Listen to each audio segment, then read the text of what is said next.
Shawty got me in the room, knowing that I'm in the. Yo, what's up, y'all? I'm back with another episode. Like I told y'all in the previous one, on this crazy day, I was gonna give y'all 2 bangers for the week because I am gonna be busy most throughout the week.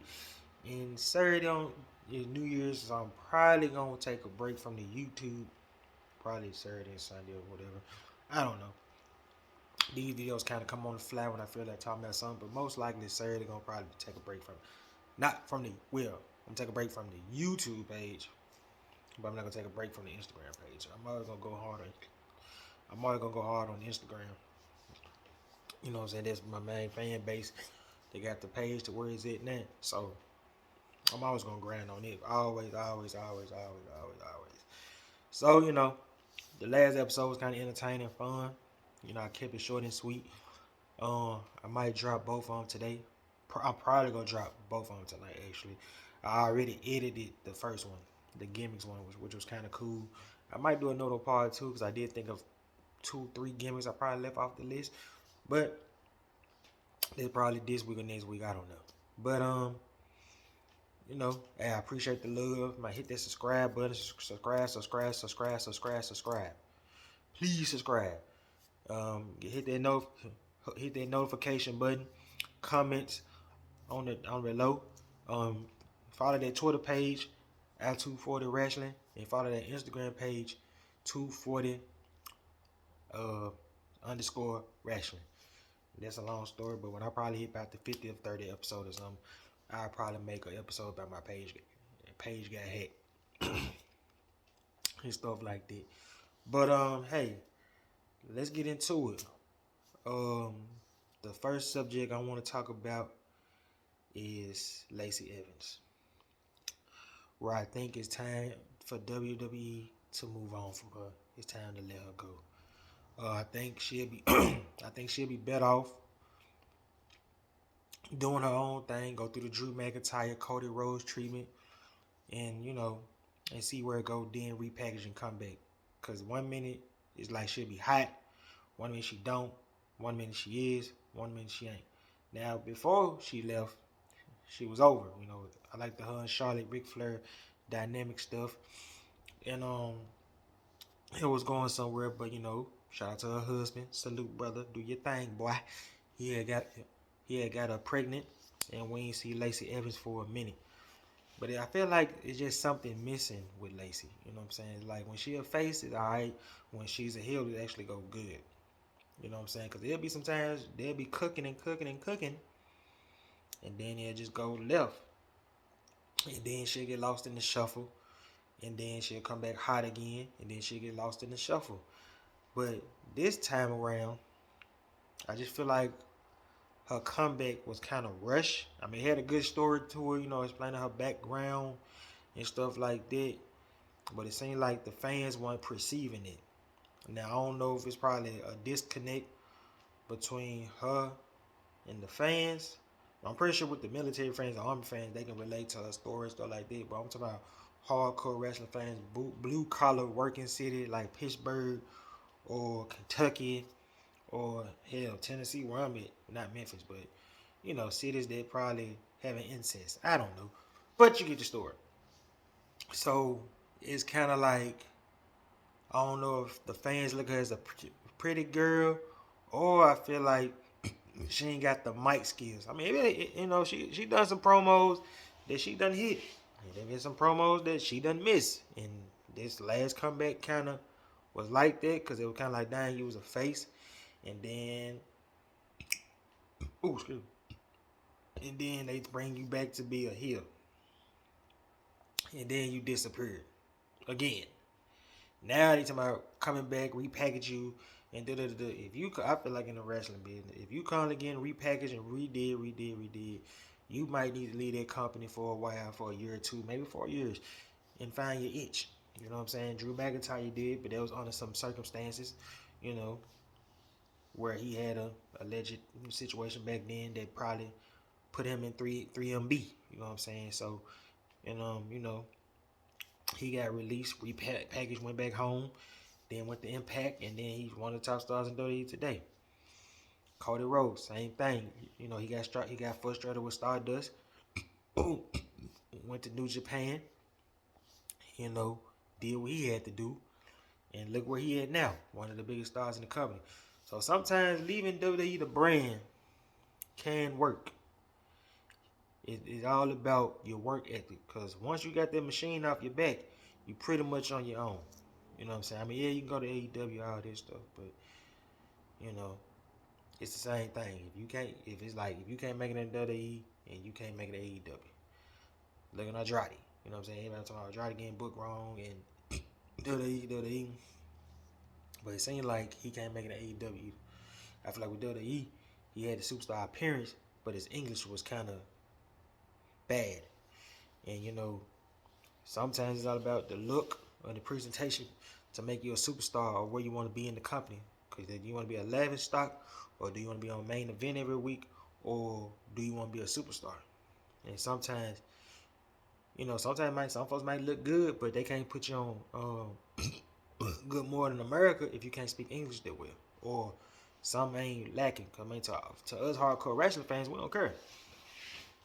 But we talking about Hollywood, Make a Wish, and you know, Tinseltown, and all that stuff.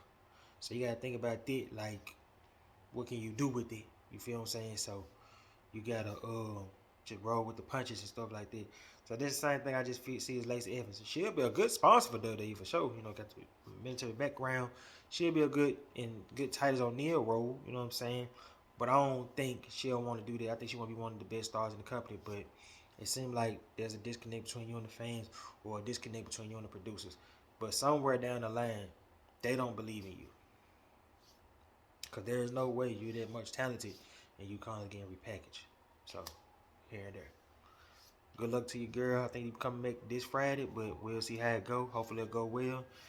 Hopefully, well, time off, she sharpen her skills and get better at the craft. Another thing I want to talk about is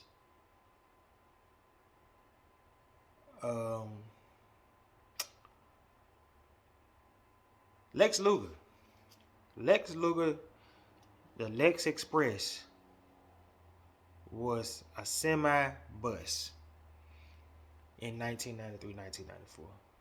Now, as you know, when 92, 93 came around,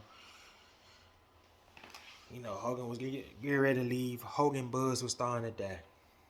Well, it was dead. So Vince was looking for his next Hogan.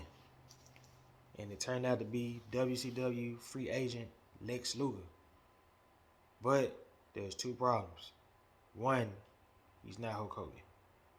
Two, it was Bret time. Bret was more over than Lex at that point in the company. But Vince was trying to go to a different direction because Vince don't believe in smaller guys being the top of his company. We all know that.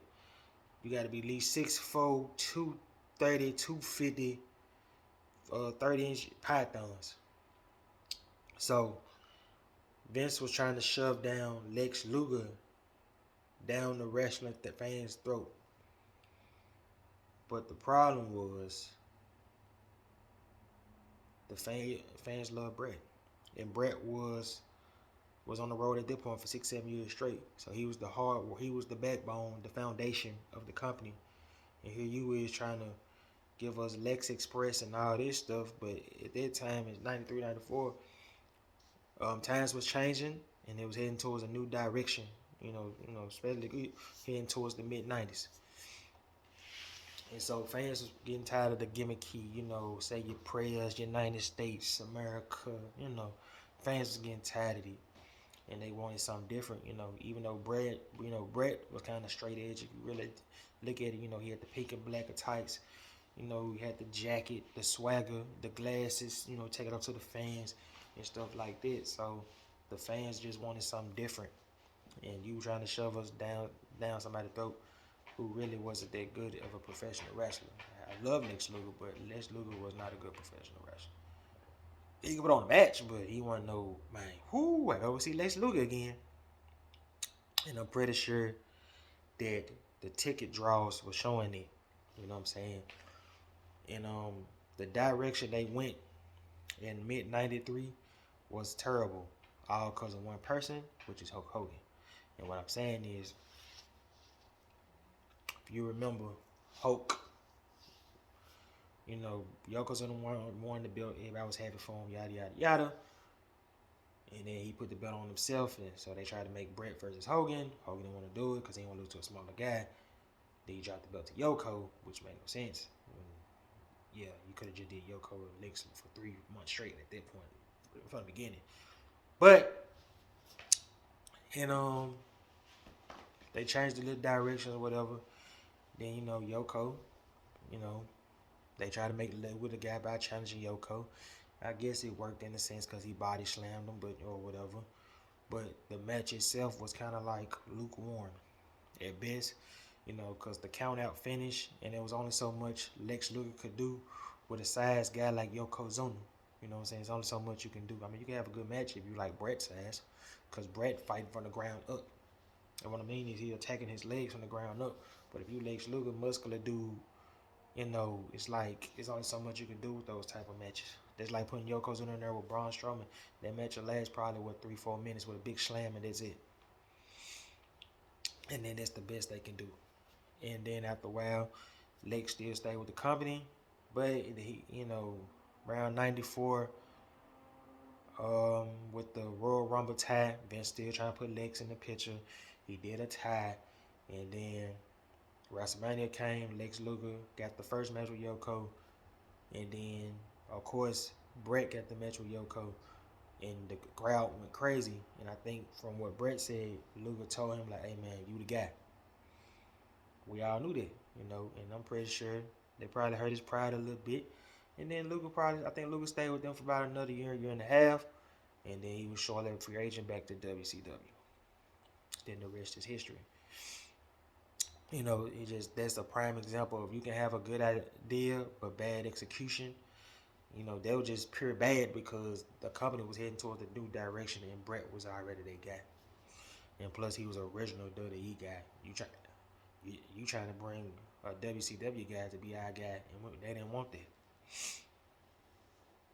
And so, Luger still turned out to have a good career.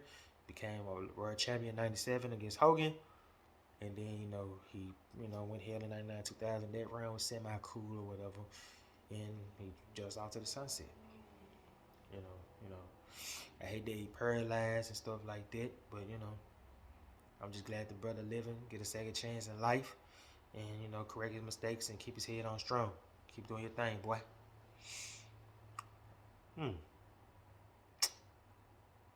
Right. I like how WWE is really building up father versus son. I like the pop-up visits and stuff like that at the house. Because we know we ain't going to get that. If they do get that, I don't think we're going to get that match to probably like WrestleMania. So it's going to be limited action between son and father, which I like. So he'll keep the suspense going and stuff like that. Especially with this last incident yesterday when Ray and Rhea went to the crib, Ray's crib, and they tried to, he tried to get Ray to fight him, and she was finna slap her son, and she slapped Rhea instead, and the cops were called. So that's good build up, especially with the meanwhile Ray will stay busy with surprisingly gonna be a good feud with Karrion Kross. I was impressed last night. The limited reaction with Ray beat Angel Garza, who's another talented star. Man, I'm thinking of episodes already. I'm so sorry. I be thinking of ideas in my head. I'm so sorry. And it's just like I like where it's going. So it's many ways that this Rey Mysterio, Killer Kross all can meet with each other at the same time. I like where it's going. I think Ray and Killer Kross going to collab frequently, a lot. I won't be surprised because I seen Killer Kross said a comment about working with Ray. Actually, he said I think it's gonna turn out good. Of course, I'm gonna ask him for permission on certain things. So I won't be surprised if Eddie come up. If Eddie do come up, I'm pretty sure Ray will call Vicky, or he'll tell Karrion Kross to call Vicky to see can they bring those things up. So I won't be surprised he bring up the Eddie stuff, or the Eddie stuff with Dominic. So like I said, there's many ways you can go with Ray in that storyline right now. For his son, Killer Cross, and all this stuff. So I think it's gonna be a fun ride. I know it's gonna be a Royal Rumble moment between the two. I don't know how they're gonna write it out and stuff like that, but I think I can see Dominic eliminating Ray, or I can see Ray just finally putting his hands on him, and then they'll start building from there towards WrestleMania, and probably like a street fight, no DQ match, or something like that. And who knows, Ray might retire. You know what I'm saying? Because Ray did say if Dominic can get to where he's comfortable being by himself, Ray will retire. Ray ain't standing for the money. Ray standing for his son, because he wants to see his son succeed. And I must say, and it might hurt, but Dominic's pretty good on the mic, better than his father. But I ain't never been Ray's strength. But Rey Mysterio style, and of course the little man, the underdog, aura kind of got him over. So it's kind of hard to boo Ray. You know what I'm saying? Because I don't just never been fans being born Ray. I mean, maybe in '99, but ever since he been in WWE, it's been hard to boo Rey Mysterio. And it's hard to root against Rey Mysterio, especially when you're dealing with an average, everyday issue. A lot of people don't understand. So this is a storyline, so they really love each other in real life, but, this is a real life storyline right here, because you have fathers and sons getting into it every day. You got some fathers that ain't seen their son since forever, or you got some sons still have resentment towards their father. So this is a beautiful thing they doing is, because this is a real life issue, every day, So you got to think about that, especially, Dominic want to be out of the shadow of his father, always doing what his father say, yada, yada, yada. So a lot of, you youngins can relate to that, you know what I'm saying? You trying to get out your father's shadow, and your father don't mean no harm, he just trying to help you and stuff like that, but you just want to be your own man and do what you want to do. And this is basically why Dominic joined Judgment Day, to be his own man, to show his father, I don't need you. But he did it the wrong way. So Ray trying to, be cool, reserved, but it's gonna be at one point Ray gonna probably teach him a lesson. You know what I'm saying? So you gotta think about that too. So we'll see where this storyline go, and I'm looking forward to it, man. I think it's gonna be great at WrestleMania. Night 1, night 2, it really don't matter, but I think it'll be great to see. Now, from father to son to back to another flop story. Yesterday or the other day, I gave y'all the AJ Styles versus Edge was a flop, but this time it ain't even about a feud. This is actually about a run, and that's these three run. So NWO in 2002 was really a flop. It started off good, gained a little momentum, but it was only so much you can do to build WrestleMania with Rock and Austin. Handicap matches, one-on-one matches, it was only so much you can do. Like I said, it started off hot, then it just went flat. And plus a lot of guys was against them coming back to the company. You know what I'm saying? Especially Hall and Nash, more of anything, because what they did in 95 or 96. And I'm pretty sure guys probably had resentment against Hogan because he sued Vince in 93. I think it was 93, 94. He testified against Vince. I'm sorry, he testified against Vince over steroids allegation. So you got to think about that too. And plus, everybody look at the reason why WCW out of business is those three, especially Hogan with that contract. WCW was giving folks crazy money for no reason, but they weren't the only one getting crazy money. WCW giving folks money, and they ain't been to work in 5 years.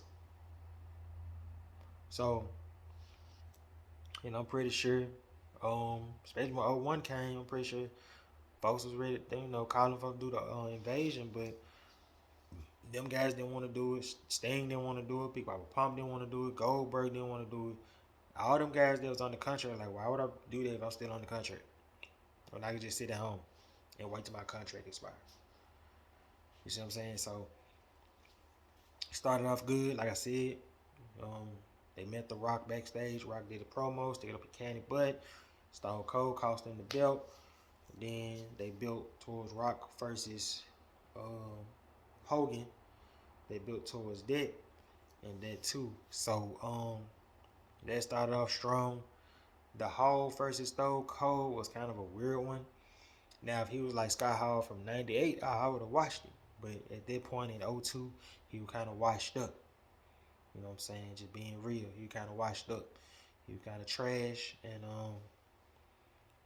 yeah, it was what it was. And then, like I said on my page the other day, I think I think Nash versus Hogan would have been better. See, the problem was it ain't that Kevin Nash couldn't wrestle. It just Kevin Nash had bad knees at that point, so he could still go and give you a decent match. It just could he hold up? Y'all saw his last official match against Triple H in TLC.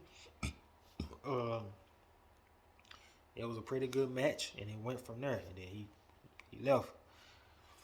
And so it started off good, and then it just went left After Hogan went to his solo push and stuff like that, it just went bad. And then they added X-Pac, Booker T, Big Show, Shawn Michaels, and then Nash got hurt again.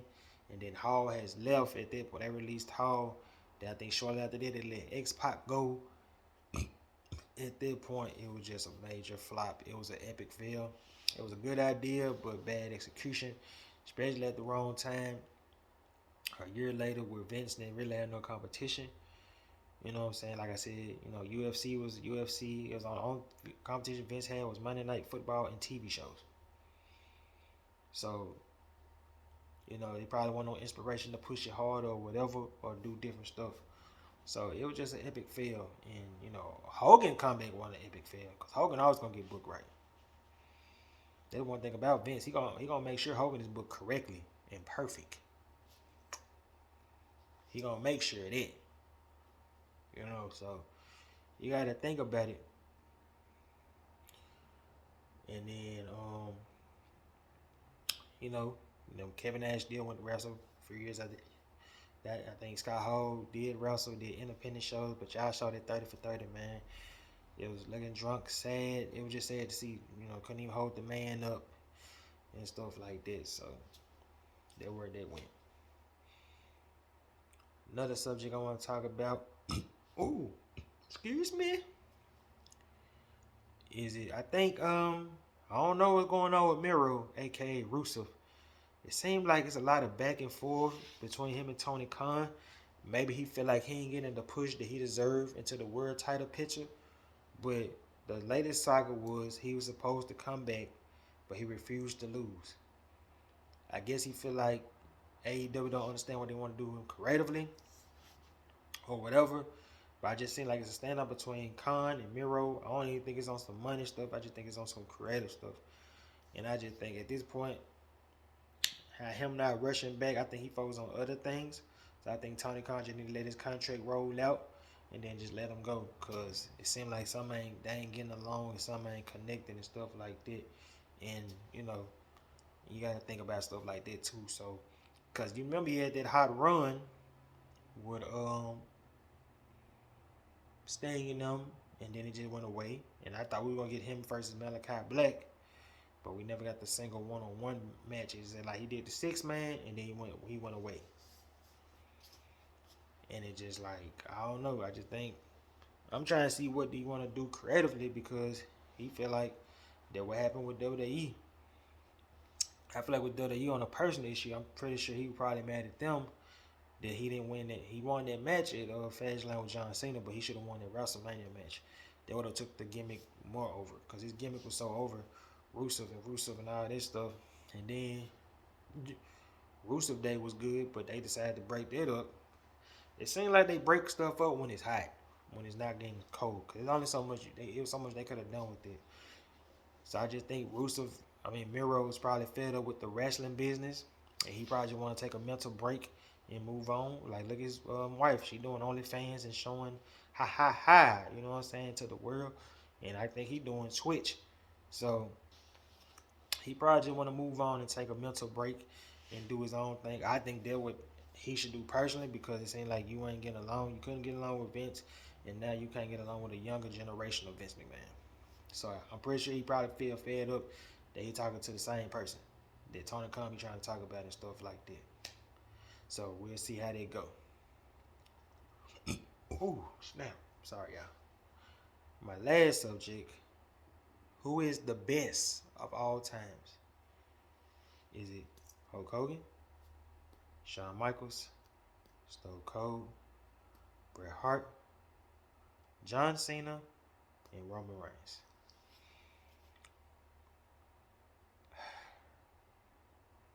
It's not Hogan. If you look at it style wise, it's not Hogan. Gimmick wise, he'll give you a run for your money. Say your vitamins, say your prayers, and plus it was the 80s, anti-drugs and stuff like that. So he was one of the first OGs to get over like that, make a campaign and stuff like this. So of course you're gonna feel like he's one of the greats of all time because he was the first. And don't get me wrong, he was a decent wrestler. He was a decent wrestler. You know what I'm saying? He was a commercial entertainment success worldwide. Even though his movies sucked. Let's keep it real. No Holds Barred was trash. I'm sorry. It is what it is. The Ninja movie he did, trash. He was not the lead man. But he was marketable. Vince, like I said, like big guy, strong, got charisma. He didn't say a lot on the mic, but he got better in the mid-90s. I give him that. He got way better in the mid-90s. But during his luxurious WWE run, he was not that good on the mic. But he had a persona. He put on decent matches. And those type of matches back in the 80s, you didn't need that much skill. Your special move was a DDT. That was your highlight. DDT, crossbody, and a body slam.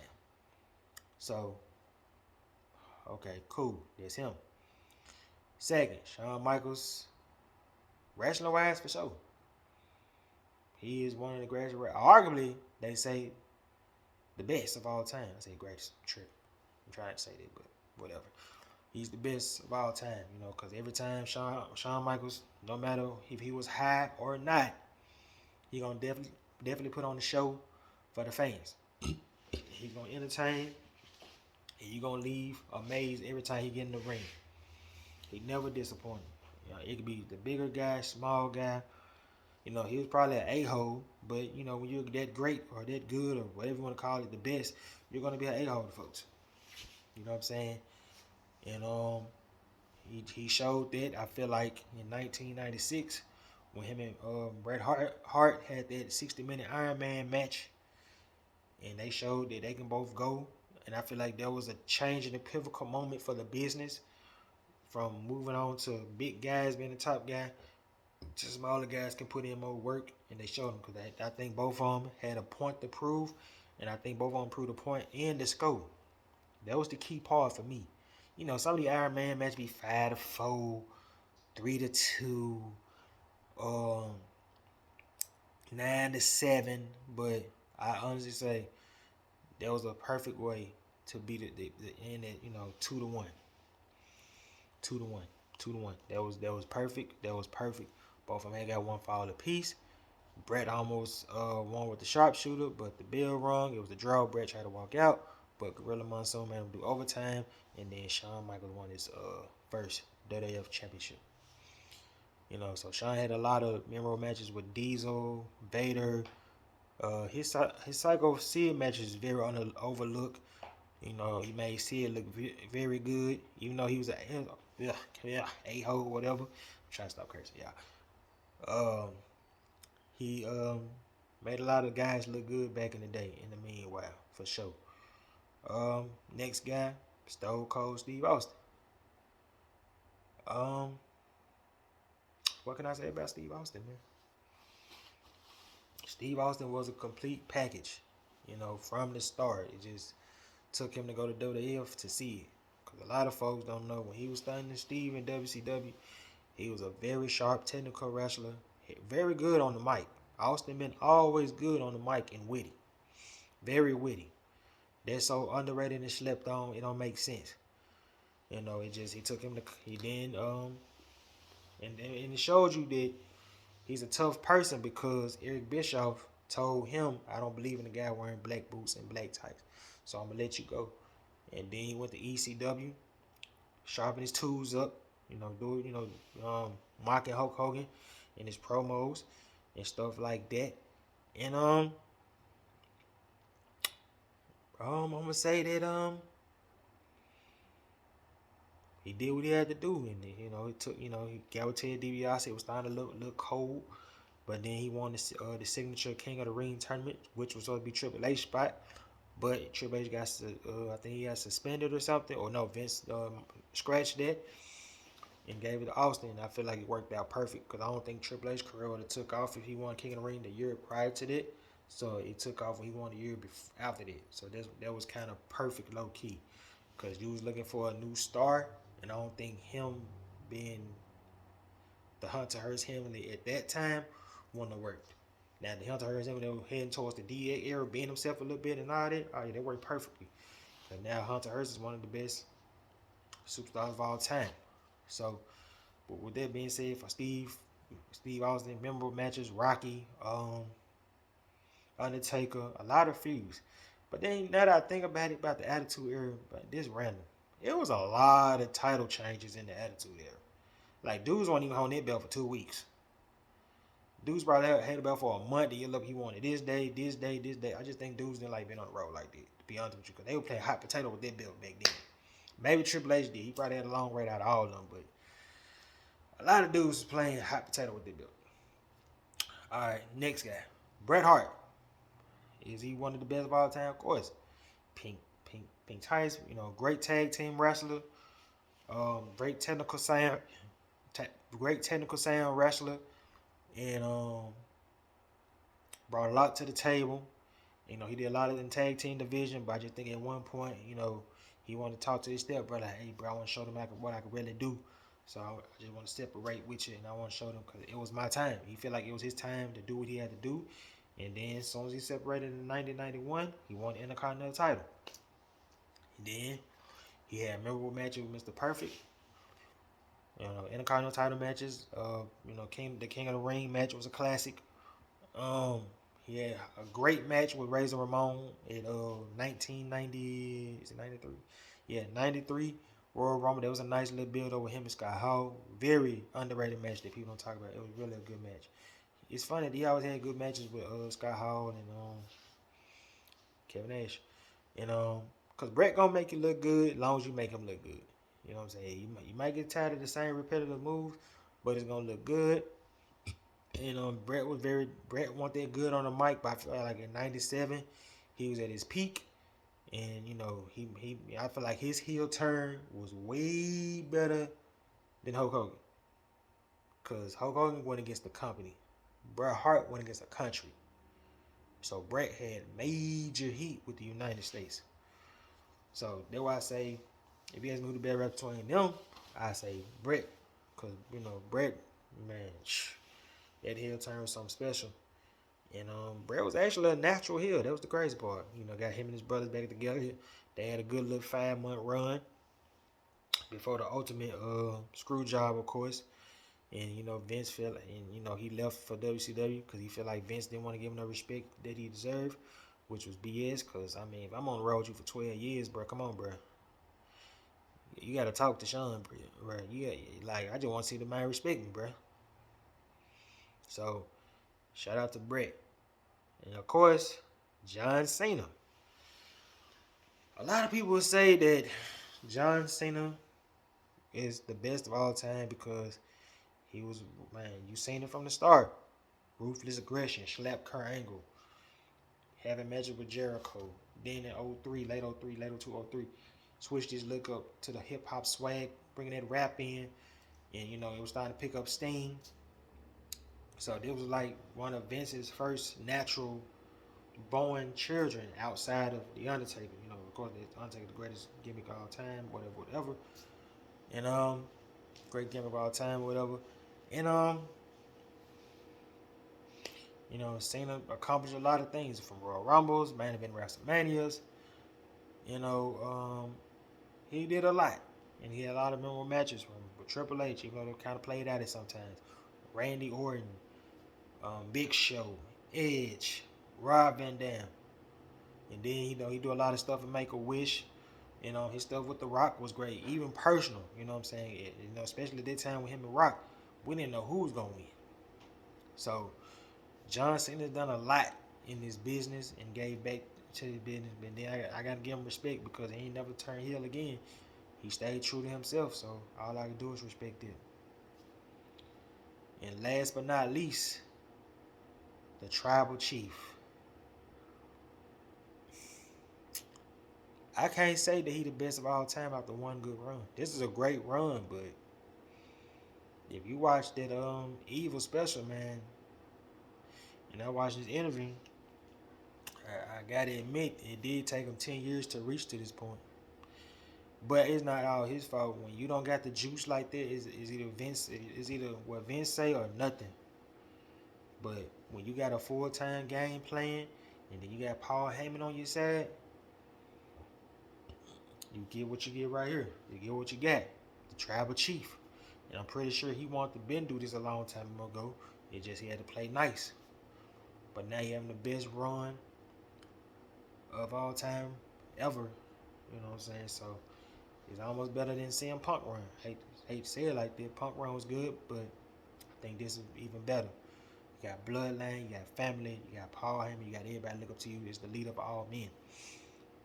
So you gotta look at it like that too. But I'm gonna answer the question. The best of all time is